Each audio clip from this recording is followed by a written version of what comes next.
में स्वागत है।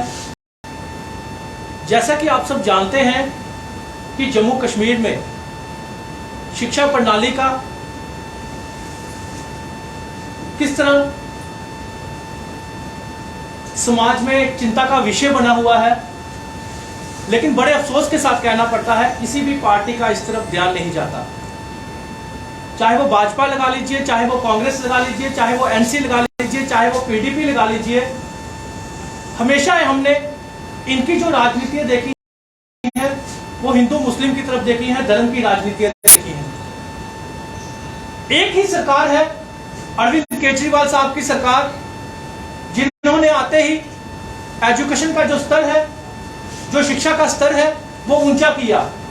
लेकिन जम्मू कश्मीर में अगर जम्मू कश्मीर की हालात देखें तो शिक्षा का स्तर नीचे गिरता जा रहा है। यह बहुत बड़ा चिंता का विषय है। मैं आपको बताना चाहता हूं आखिर क्यों 75 सालों से जितनी भी सरकारें रही, क्यों गवर्नमेंट स्कूलों का सुधार नहीं कर पाई? क्यों गवर्नमेंट स्कूलों में अभी तक रूरल एरियाज में गवर्नमेंट स्कूलों में कई गवर्नमेंट स्कूलों में बाथरूम तक नहीं है, कई गवर्नमेंट स्कूलों में पानी टपकता है बारिश में। क्यों गवर्नमेंट स्कूलों का इंफ्रास्ट्रक्चर अच्छा नहीं कर पाई? क्यों सरकार ऐसा कोई कंपटीशन नहीं करती कि तहसील वाइज ग्रेडिंग सिस्टम रखे? जो भी ग्रेडिंग में आगे आता है उसको एक्नॉलेज किया जाए, उसको प्रोत्साहन दिया जाए ताकि कंपटीशन का माहौल तैयार हो। लेकिन मैं सरकार की बात करूं, चाहे वो एलजी प्रशासन लगा लीजिए, चाहे वो भाजपा की अप्रत्यक्ष सरकार लगा लीजिए, भाजपा सरकार जो अप्रत्यक्ष रूप में सरकार चला रही है, मैं उनकी बात करूं तो 370 टूटने के बाद आज तक राइट टू एजुकेशन इंप्लीमेंट नहीं हुआ।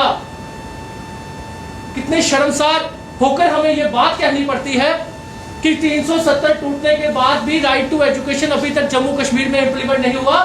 जहां पे ये बड़े बड़े बाबू लोग रिबन काटने जाते हैं पूंजीपतियों के स्कूलों में, क्या ये नहीं चाहते कि उन पूंजीपतियों के स्कूलों में गरीबों के बच्चे जो हैं वो फ्री ऑफ कॉस्ट पढ़े? 25% बच्चे फ्री ऑफ कॉस्ट पढ़ सकते हैं पूंजीपतियों के स्कूलों में।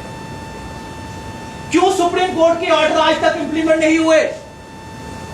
क्यों 18/3/2019 को जो ऑर्डर आया था कि 2014 के बाद जितनी फीस इंक्रीज हुई है विथ 9% इंटरेस्ट लगाकर पेरेंट्स को वापस हो, एक छोटा सा स्टे, एक्स पार्टी स्टे, उसको विकेट करवाने के लिए आज तक एलजी प्रशासन ने, भाजपा की अप्रत्यक्ष सरकार ने इनिशिएटिव तक नहीं लिया।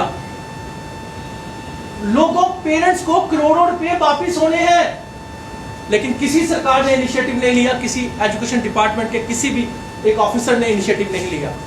वहीं मैं बाकी ऑर्डर्स की बात करूं, आज ही आप लोग देखिए 1 बजे का टाइम है, कितनी धुंध पड़ी हुई है कि उठना मुश्किल हो चुका है, लेकिन छोटे छोटे बच्चों को वेकेशन का, विंटर वेकेशन का ऑर्डर आने के बाद भी स्कूलों में बुलाया जा रहा है।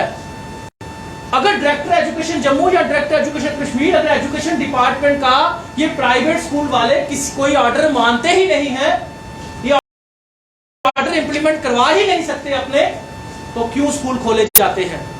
तो मैं बात करूं दिल्ली की, तो दिल्ली में अरविंद केजरीवाल साहब ने एक डीपीएस स्कूल ने जिसने फीस इंक्रीज की थी, उस स्कूल की मान्यता जो है वो रद्द कर दी गई, डी रिकॉग्नाइज कर दिया गया।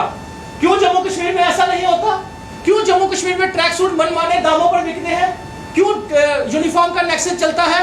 क्यों हर साल सिलेबस चेंज होता है? क्यों हर साल बुक्स का सिलेबस चेंज होना, जबकि 3 साल के बाद सिलेबस चेंज होता है? किसी भी कानून में यह नहीं लिखा कि आप 1 साल के बाद हर एक बुक्स का सिलेबस चेंज कर दें ताकि बड़ा भाई जो है वो छोटे भाई की बुक्स पढ़ सके, छोटा भाई है जो है वो बड़े भाई की बुक्स पढ़ सके। लेकिन बड़े अफसोस के साथ कहना पड़ता है कि जम्मू कश्मीर के खुद के ऑर्डर निकाले हुए ये इंप्लीमेंट नहीं करवा पा रहे, और बड़े बड़े पूंजीपतियों के स्कूलों में हमारे एलजी साहब रिबन काटने पहुंच जाते हैं, लेकिन राइट टू एजुकेशन की तरफ इनका ध्यान नहीं। तो मैं आज यहां से आम आदमी पार्टी के ऑफिस से ये कहना चाहता हूं, ये मांग रखना चाहता हूं कि जल्द से जल्द राइट टू एजुकेशन इंप्लीमेंट किया जाए।